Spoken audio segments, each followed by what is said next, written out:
जय हिंद दोस्तों एक बार फिर से आप सभी का स्वागत है हमारी इस ज्ञान की दुनिया में। दोस्तों आज के हमारे इस वीडियो में हम आपको बताएंगे भारतवर्ष के बारे में। किस राजा के नाम पर हमारे देश का नाम भारत पड़ा, इसके बारे में। लेकिन उससे पहले अगर अभी तक आपने चैनल को सब्सक्राइब नहीं किया है तो पहले चैनल को ज़रूर सब्सक्राइब कर लें। दोस्तों पुराणों और वेदों के अनुसार धरती के 7 द्वीप थे: जम्बू, प्लक्ष, शाल्मली, कुश, क्रौंच, शाक एवं पुष्कर। इनमें से जम्बू द्वीप सभी के बीचों बीच स्थित है। पहले संपूर्ण हिंदू जाति जम्बू द्वीप पर शासन करती थी, फिर उसका शासन घटकर भारतवर्ष तक सीमित हो गया। जम्बू द्वीप के 9 खंड थे: इलावृत, भद्राश्व, किमपुरुष, भरत, हरि, केतुमाल, रम्यक, कुरु और हिरण्यमय। इनमें से भरत खंड को ही भारतवर्ष कहते हैं, जिसका नाम पहले अजनाब खंड था।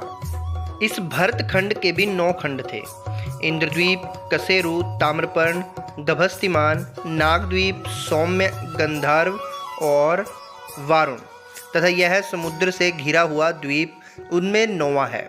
इस संपूर्ण क्षेत्र को महान सम्राट भरत के पिता, पितामह और भरत के वंशों ने बसाया था। यह भारतवर्ष अफगानिस्तान के हिंदू कुश पर्वतमाला से अरुणाचल की पर्वतमाला और कश्मीर के हिमालय से कन्याकुमारी तक फैला था। दूसरी ओर यह हिंदू कुश से अरब सागर तक और अरुणाचल से बर्मा तक फैला था। इसके अंतर्गत वर्तमान के Afghanistan, Bangladesh, Nepal, Bhutan, Burma, Sri Lanka, Thailand, Indonesia और मलेशिया आदि देश आते थे। दोस्तों इस भारत खंड में कुरु, पांचाल, पुंड्र, कलिंग, मगध, दक्षिणात्य, अप्रांत देशवासी, सौराष्ट्रगण, तहाशूर, आभीर, अर्बुदगण, कारूश, मालव, पारियात्र, सौवीर, संघव, हूण, शाल्व, कौशल, मद्र, आराम, अम्बष्ट और पारसीगण आदि रहते हैं। इसके पूर्वी भाग में किरात और पश्चिमी भाग में यवन बसे हुए थे। त्रेता युग में अर्थात भगवान राम के काल के हजारों वर्ष पूर्व प्रथम मनु स्वयंभव मनु के पौत्र और प्रियव्रत के पुत्र ने इस भारतवर्ष को बसाया था। तब इसका नाम कुछ और था। वायु पुराण के अनुसार महाराज प्रियव्रत का अपना कोई पुत्र नहीं था, तो उन्होंने अपनी पुत्री के पुत्र अग्निंद्र को गोद ले लिया था, जिसका लड़का नाभि था। नाभि की एक पत्नी मेरु देवी से जो पुत्र पैदा हुआ उसका नाम ऋषभ था। इसी ऋषभ के पुत्र भरत थे तथा इन्हीं भरत के नाम पर इस देश का नाम भारतवर्ष पड़ा। हालांकि कुछ लोग मानते हैं कि राम के कुल में पूर्व में जो भरत हुए उनके नाम पर भारतवर्ष नाम पड़ा। यहाँ बता दें कि पुरु वंश के राजा दुष्यंत और शकुंतला के पुत्र भरत के नाम पर भारतवर्ष का नाम नहीं पड़ा। दोस्तों इस भूमि का चयन करने का कारण था कि प्राचीन काल में जम्बू द्वीप ही एकमात्र ऐसा द्वीप था जहां रहने के लिए उचित वातावरण था और उसमें भी भारतवर्ष की जलवायु सबसे उत्तम थी। यहीं विवस्ता नदी के पास स्वयंभू मनु और उसकी पत्नी शत्रुपा निवास करते थे।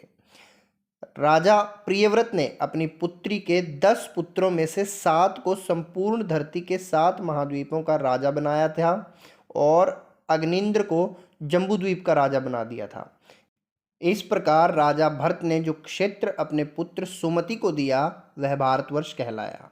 भारतवर्ष अर्थात भरत राजा का क्षेत्र। भरत एक प्रतापी राजा एवं महान भक्त थे।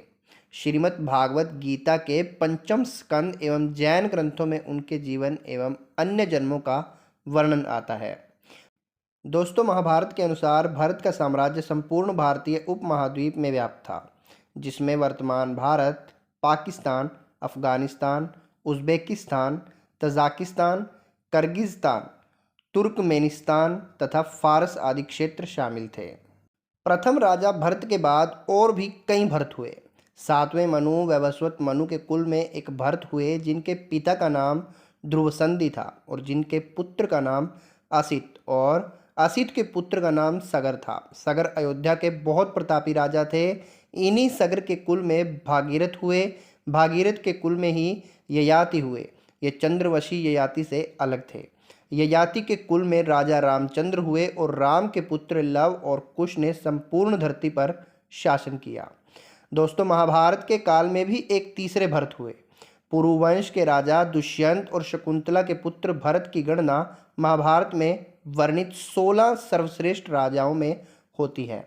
कालिदास कृत महान संस्कृत ग्रंथ अभिज्ञान शाकुंतलम के एक वृतांत अनुसार राजा दुष्यंत और उनकी पत्नी शकुंतला के पुत्र भरत के नाम से भारतवर्ष का नामकरण हुआ। मरुदगणों की कृपा से ही भरत को भरद्वाज नामक पुत्र मिला। भारद्वाज महान ऋषि थे। चक्रवर्ती राजा भरत के चरित्र का उल्लेख महाभारत के आदि पर्व में भी मिलता है। तो दोस्तों, ये था हमारा आज का वीडियो, जिसमें हमने आपको बताया कि आखिर भारत का नाम किस भरत के नाम पे पड़ा है। अगर आपको वीडियो पसंद आया हो तो वीडियो को लाइक करें और शेयर ज़रूर करें। चैनल को भी सब्सक्राइब कर लें। जल्द ही मिलेंगे आपको फिर से नए वीडियो के साथ। तब तक के लिए जय हिंद, जय भारत।